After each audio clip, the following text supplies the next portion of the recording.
Test match innings. Lots of encouragement for the bowlers around the bat, and England with a lead of 211.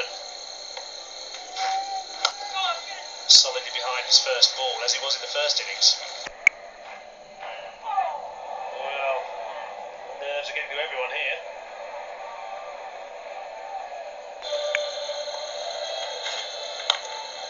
Lovely shot from Johnathan Trott. That was a mature shot, in fact, over pitch from Mitchell Johnson.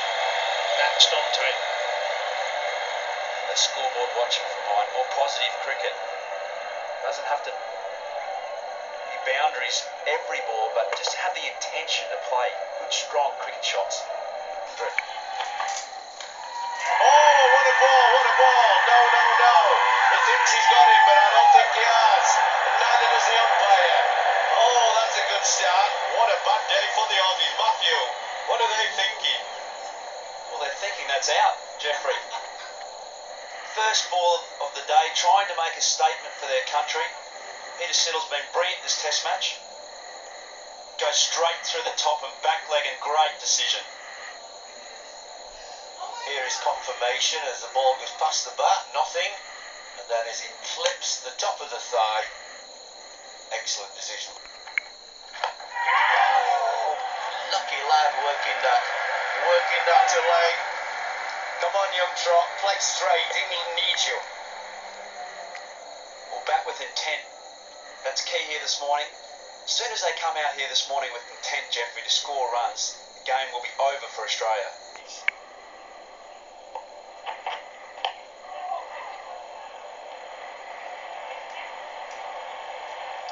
Well, every run here just hurts. It doesn't. Their strokes causing more pain for the Australians. Oh, well done. Really well done. Johnathan Trott waited and waited.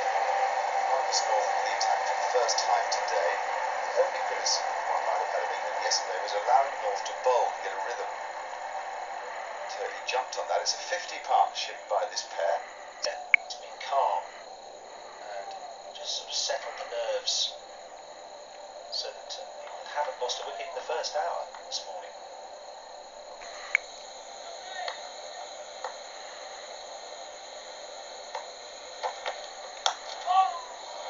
Runs flying away for England here. Doesn't matter how you get them. Every run just hurting, just piercing Australia's side here. England now lead by 286.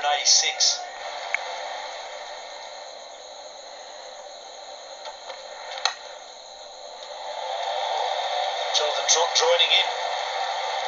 More aggressive approach from England clearly in the last 20 minutes or so. This picks up three. That skewed drive, but it means England now have a lead of 300.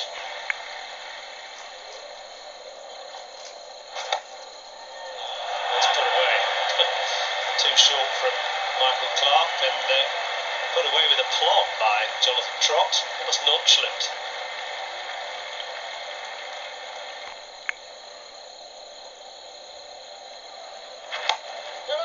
That's going to be 4 more.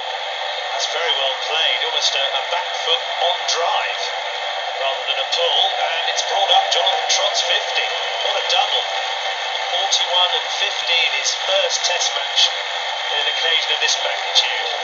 Fantastic effort, and credit to the selectors for choosing him too. Yep, 100% right. What a temperament this man has shown. He made the jump from first class cricket to test cricket.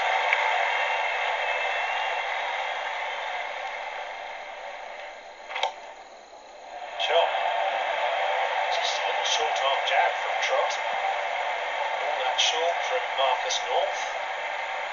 Looking better and better, Johnathan Trott. Oh, just over the head of Michael Clark. A bit of luck for Johnathan Trott, and he's going to get probably 4. He is.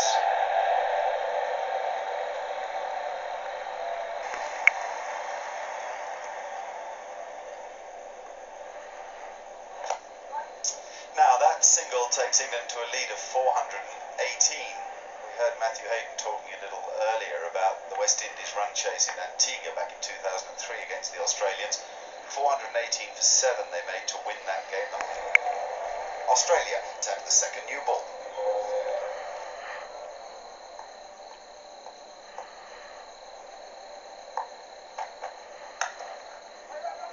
There's a nice stroke. Once more, it'll run away down the ground.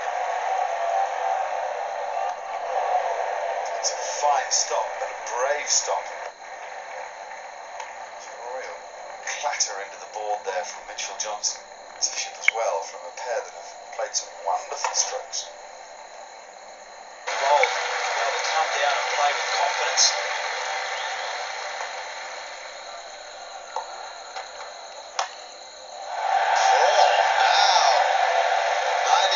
To Johnathan Trott.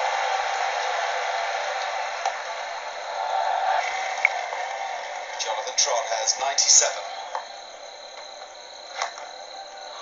Watch it, watch it. Where are the gods? They're with that man, surely. So now, what's the follow-up? And flying to space. Should be worth 2. It is. It takes Trott to 99. 24,000 people in the ground. Millions all over the land. 4 years ago, Kevin Peterson made a career-defining 100 against Australia on this ground. 1968, Basil D'Oliveira did much the same.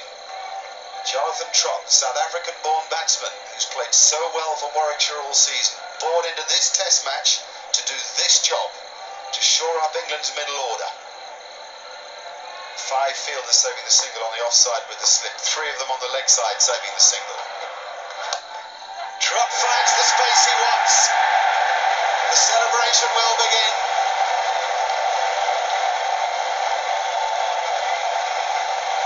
One of the most outstanding performances you'll ever see. The man is here to stay.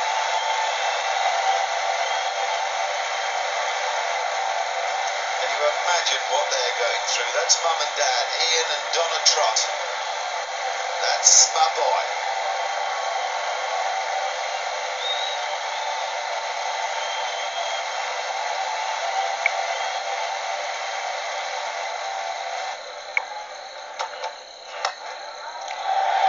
Jeepers. You have your days, don't you? This is his kingdom of days.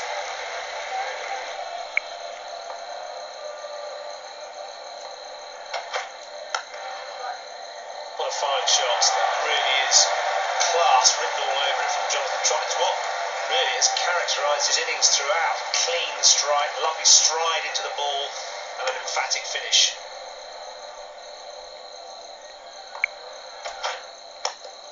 Oh, and he's repeated the dose.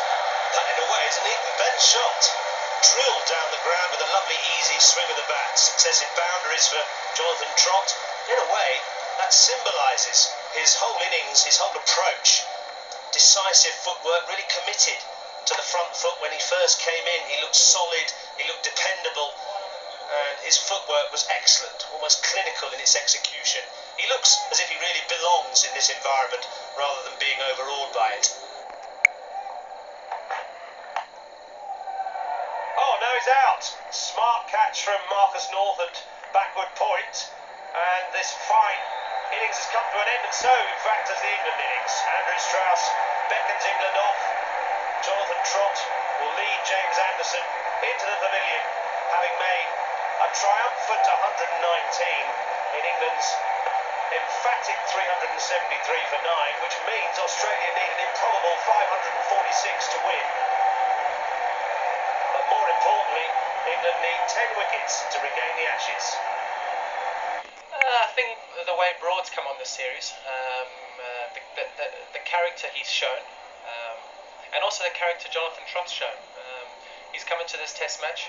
Everybody asking questions on how he is going to go.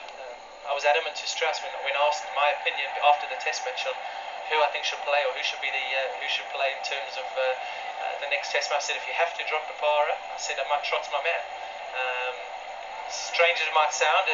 Being born and brought up in South Africa, I knew that he'd have something about him, and I said that to him, yeah, it proved that this is the way that he played. Now, does missing out on what's happened the last 3 Test matches make you even hungrier to go and achieve this in Australia? Well, that's what we've just been talking about now. This is amazing. Some of us are fortunate enough to have beaten Australia twice in 3 goes, but Yeah, Australia next year, end of next year is huge, and that's what we're looking forward to. But I think we just got to keep our feet on the ground and build on what we've got. We didn't build on it in 2005. We've got to build on it now. Disbelieving as you must be, what's your overriding emotion right now? A bit surreal. Trying to take it all in, and moment at a time. Not trying to sort of get ahead of myself. Taking it all in here at the Oval. I mean, the great scenes, obviously packing up now, but about an hour ago, it was an unbelievable feeling and emotion, and 5 wickets in about 15 overs to finish up the game is surreal, as I said before, but really enjoyable. You've got about your work here with a certain sureness, almost as if you truly do feel you belong.